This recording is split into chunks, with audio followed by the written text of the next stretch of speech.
आप सल्लल्लाहु अलैहि वसल्लम के पास अपने मकतूल बेटे की खबर लेने आती है और पर्दा किए हुई हैं।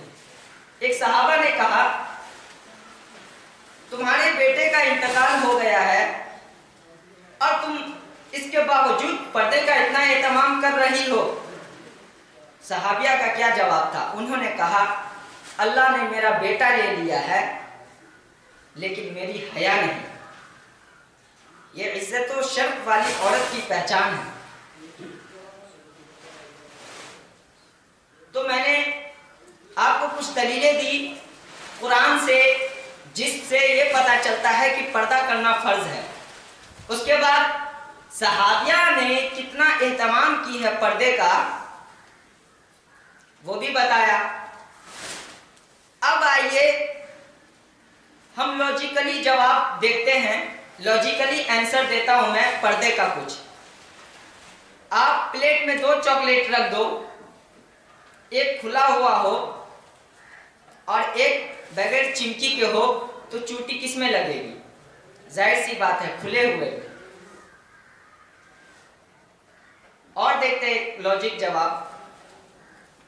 2 लड़कियां सड़कों पर चल रही है।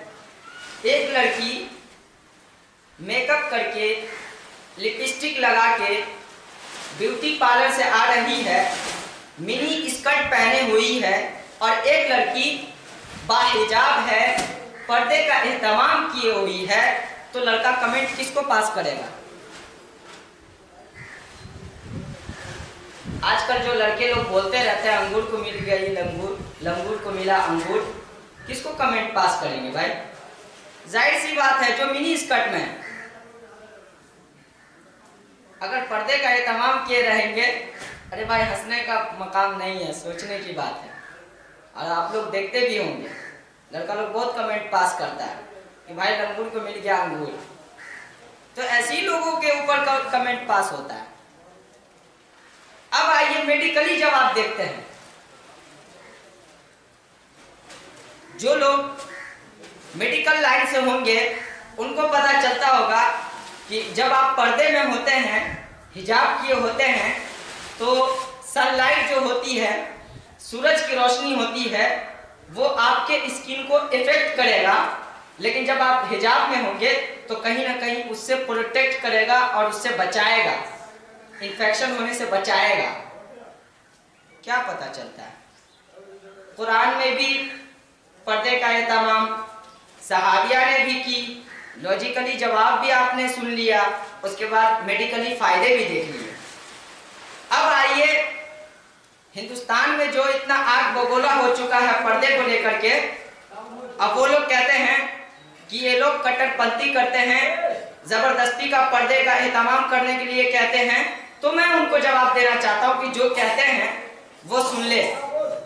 ये पर्दा ऐसा मसला है जो हर धर्म में है, यहां तक के हिंदुओं के धर्म में भी है। कुछ कहानियां सुनाता हूं जिससे वाज़ेह हो जाएगी कि पर्दे का एहतमाम उनके यहाँ भी था और उनके किताब में भी है। आपने सुना होगा, जो लोग स्कूल में पढ़ते हैं, कि रामचंद्र की बीबी सीता को जब रावण लेकर भागे थे श्रीलंका की ओर, तो उसको ढूंढने के लिए रामचंद्र का भाई लक्ष्मण और उसके साथ हनुमान गया था। सीता इतनी होशियार थी, इतनी बाशुऊर औरत थी कि जब वो रास्ते में लेकर उनको भागा जा रहा था, तो वो कहीं अपने हाथ की कंगन फेंकते गई, तो कहीं चप्पल छोड़ते गई, तो कहीं दुपट्टे छोड़ते गई, और कहीं नाक की नथुनी छोड़ते गई।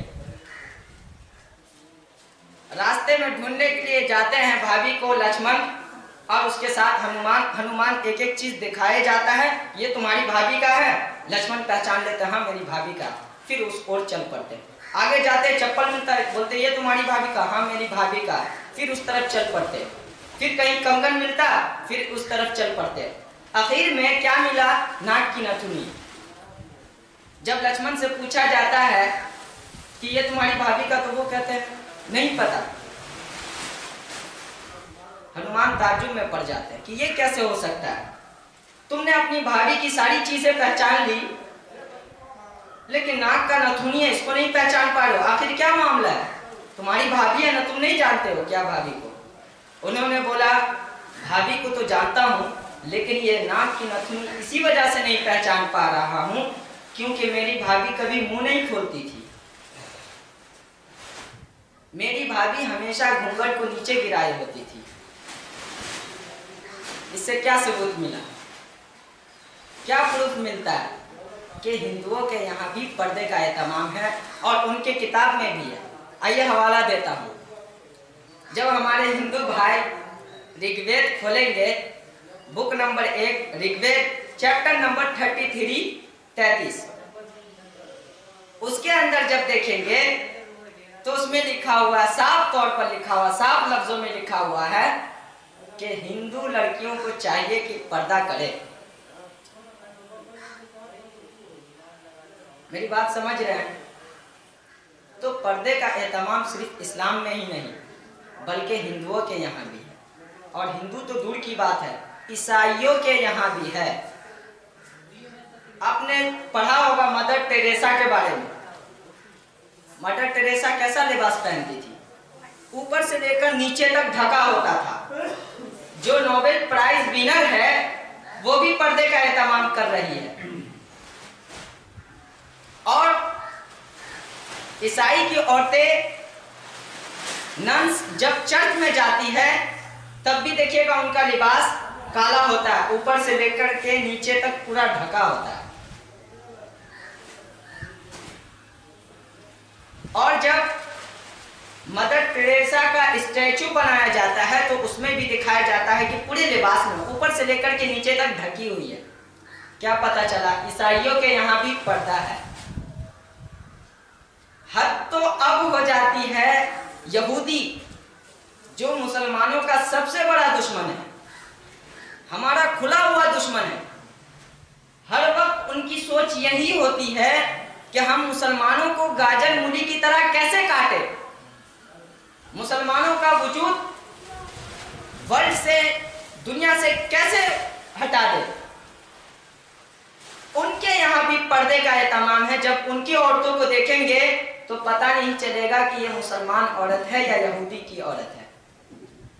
उनके यहाँ भी पर्दे का एहतमाम है। क्या पता चला कि ये पर्दे का एहतमाम सिर्फ इस्लाम धर्म में ही नहीं है बल्कि ये दुनिया में बसने वाले हर धर्म के अंदर है।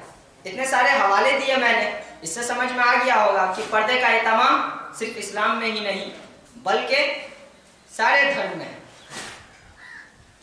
लेकिन अफसोस की बात है कि मुल्क अजीज में जहां हम रहते हैं वहां पर्दे को लेकर के सियासत हो रही है और इसके शिकार हमारे हिंदू भाई भी हो रहे हैं। यही वजह है कि वो हमसे